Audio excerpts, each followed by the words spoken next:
इसी वजह से ये इंडस्ट्री सबसे ज़्यादा एम्प्लॉयमेंट जनरेट करती है।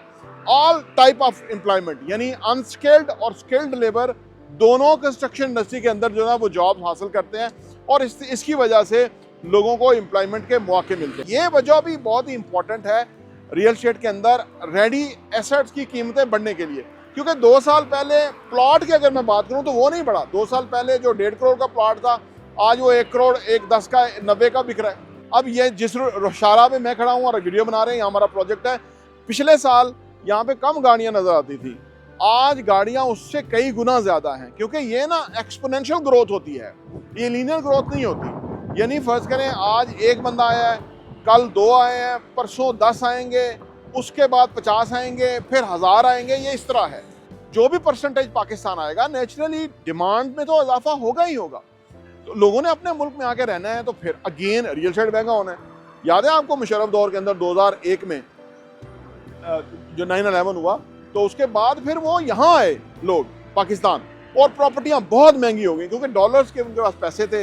यहाँ उन्होंने अच्छी चीजें पिक करना शुरू की और कीमतें कहां से कहां पहुंच गई।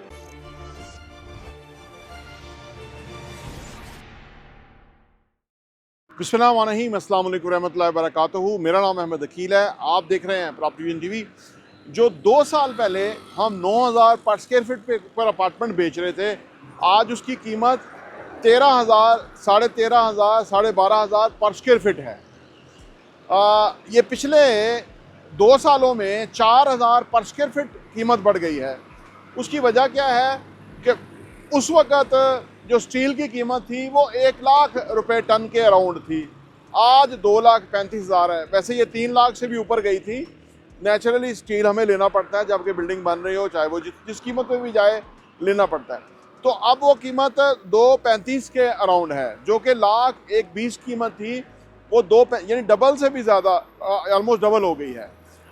इसके अलावा ये एक आइटम है जो बिल्डिंग के अंदर इस्तेमाल होती है। उसके अलावा 40 इंडस्ट्रियां हैं जिनकी आइटम्स कंस्ट्रक्शन इंडस्ट्री में यूज़ होती हैं। इसी वजह से ये इंडस्ट्री सबसे ज़्यादा एम्प्लॉयमेंट जनरेट करती है। ऑल टाइप ऑफ एम्प्लॉयमेंट, यानी अनस्किल्ड और स्किल्ड लेबर दोनों कंस्ट्रक्शन इंडस्ट्री के अंदर जो है वो जॉब हासिल करते हैं और इसकी वजह से लोगों को एम्प्लॉयमेंट के मौके मिलते हैं। तो जिन लोगों को ये समझ नहीं आती है कीमतें कैसे बढ़ती हैं और क्यों बढ़ती हैं, वो इस तरह बढ़ती हैं कि जब 1,20,000 रुपये टन सरिया था, आज 2,35,000 रुपये टन सरिया है, तो कीमत में तो फ़र्क आएगा ना। जो भी कोई प्रोडक्ट बनाता है, अगर उसकी मैन्युफैक्चरिंग कास्ट बढ़ जाती है तो उसकी एंड कीमत भी बढ़ जाती है।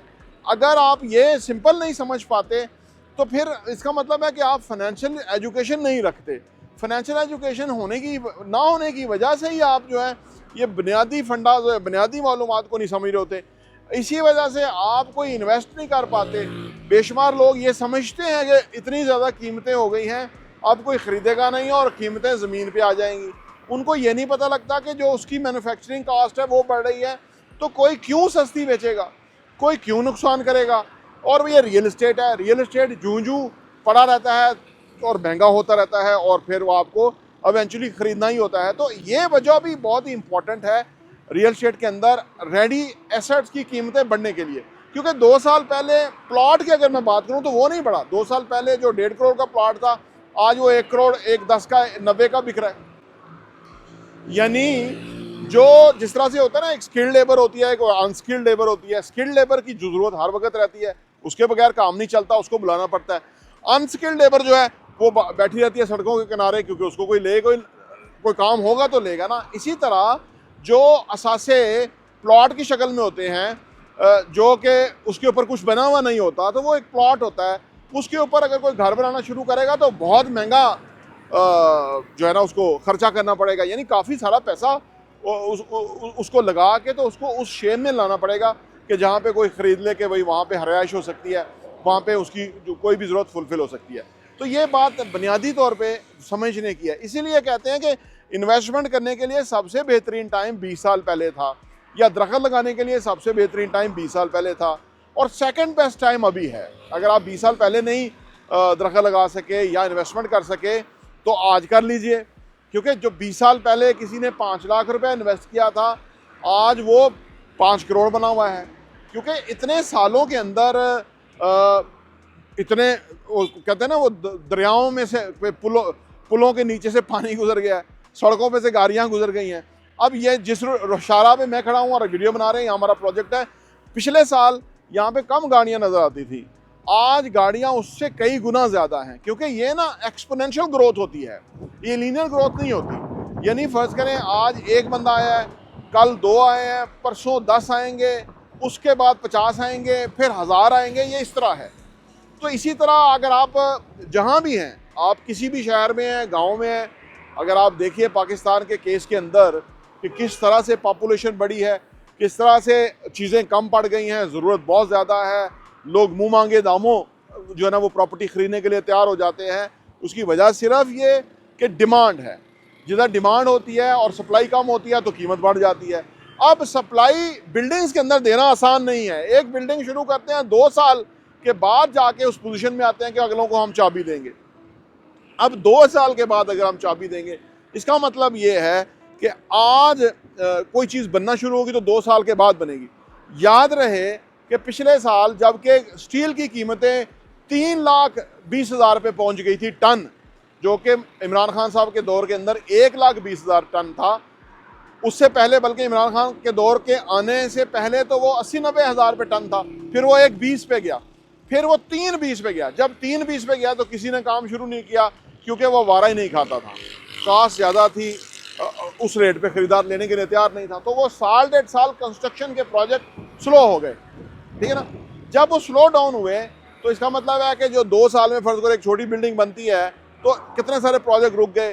तो फिर डिमांड तो रुकी नहीं, बच्चे तो बड़े हो रहे हैं, शादियाँ हो रही हैं, फैमिलियाँ नई डेवलप हो रही हैं, ऊपर से ओवरसीज़ पाकिस्तानी वापस अमेरिका 1 करोड़ 10 लाख लोगों को अपने मुल्क से निकाल रहा है। ये दुनिया की सबसे बड़ी जो है ना वो धक्का देने वाला मामला हुआ है कि वो वहाँ से लोगों को निकाल रहा है।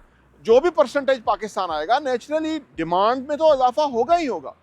तो लोगों ने अपने मुल्क में आके रहना है, तो फिर अगेन रियल एस्टेट महंगा होना है। याद है आपको मुशर्रफ दौर के अंदर 2001 में जो 9/11 हुआ, तो उसके बाद फिर वो यहाँ आए लोग पाकिस्तान, और प्रॉपर्टियाँ बहुत महंगी हो गई क्योंकि डॉलर्स के उनके पास पैसे थे। यहाँ उन्होंने अच्छी चीज़ें पिक करना शुरू की और कीमतें कहाँ से कहाँ पहुँच गई। तो ये बुनियादी चीज़ आप मद्देनजर रख लीजिएगा कि ये मार्केट फोर्सेज होती हैं जो रियल एस्टेट बढ़ाती हैं। हम नहीं बढ़ा सकते, हम तो बढ़ा ही नहीं सकते, क्योंकि अगर हम बढ़ाएंगे, फर्ज को एक बंदा बढ़ाए कीमत और बाकी जो है वो रीजनल प्राइस पे दे रहे हो, तो महंगे वाले से कौन लेगा। जब सारी कीमतें बढ़ती हैं तो फिर डेफिनेट सबकी कीमतें बढ़ती हैं, और फिर वो ख़रीदार को वो प्रीमियम पे करना होता है। तो ख़रीदार को चाहिए कि जब कोई रीज़नेबल प्राइस के ऊपर, जब कोई उसके बारे में चीज़ आ रही है, हाथ में आ रही है, कोई सेटिंग बन रही है, कोई ऊपर नीचे डाउन पेमेंट थोड़ी ज़्यादा कम ज़्यादा करके वो चीज़ ले लेता है, क्वालिफाई करके ख़रीद ले, उसी वजह से उसका बहुत फ़ायदा होगा। ये बेसिक फिनोमेना है जो कि मद्देनजर रखना चाहिए अगर आप ज़्यादा पैसा कमाना चाहते हैं, प्रॉफिट गेन करना चाहते हैं और रिच होना चाहते हैं। प्रॉपर्टी टीवी देखने का बहुत बहुत शुक्रिया।